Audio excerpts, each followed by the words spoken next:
Hej og velkommen til den her video, hvor jeg vil forklare noget om begrebet valens. Når man taler om valens i kemiske sammenhænge, så taler man egentlig om kapacitet, eller man kunne sige det på en anden måde. Spørgsmålet er, hvor mange forbindelser kan det her atom lave? Eller man kunne spørge, hvad er valensen?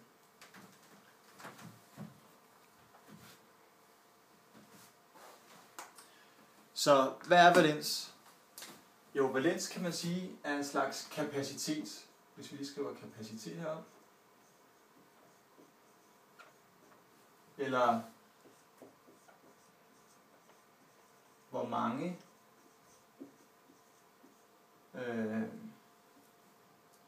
forbindelser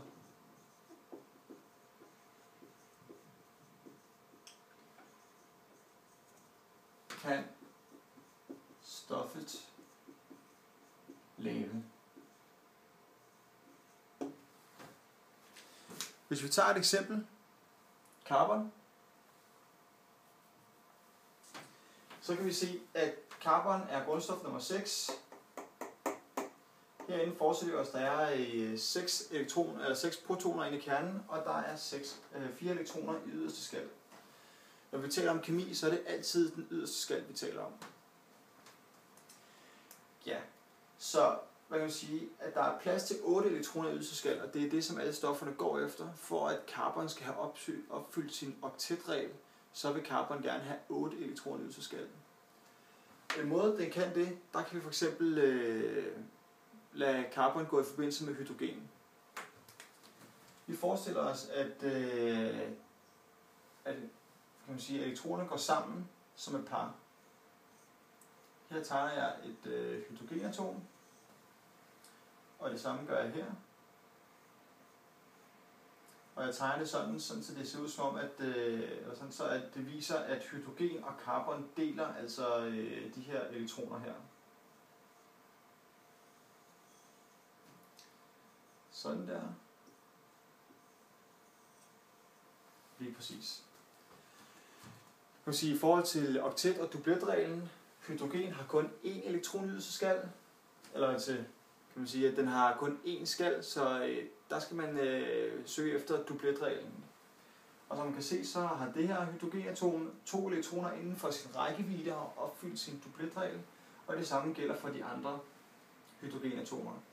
For carbon er det sådan, så den har fået 2, 4, 6, 8 elektroner inden for sin rækkevidde, og har derfor også, kan man sige, fået opfyldt sin, sit behov for oktetreglen.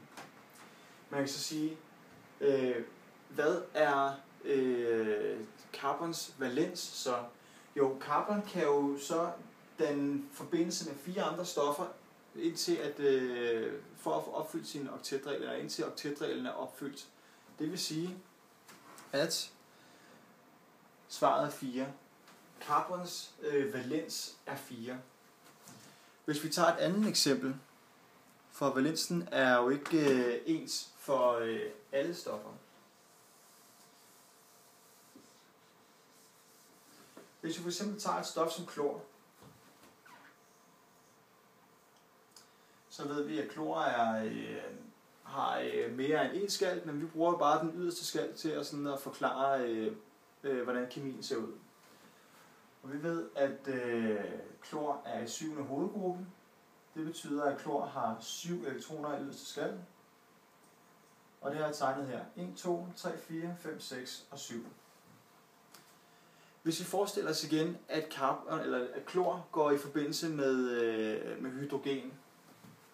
Den tegner vi herover, og ligesom før, så forestiller vi os, at de deler elektronparret, og her kommer hydrogenmaskinen, som jeg lige skraverer her, så man kan se, hvad der tilhører hvad. Så kan man sige, at hydrogen har igen fået opfyldt sin dubletregel, at den har 2 elektroner i sin skal. Klor har fået opfyldt sin oktetregel, 1, 2, 3, 4, 5, 6, 7, 8. Så man kan sige, hvad er klors valens? Jo, klor har kunnet danne forbindelse til et andet stof. Det vil sige, at klors valens er 1. Så valensen er ikke ens uanset hvad. Jeg håber, at I har forstået, hvad begrebet valens er nu. Tak fordi I lyttede med.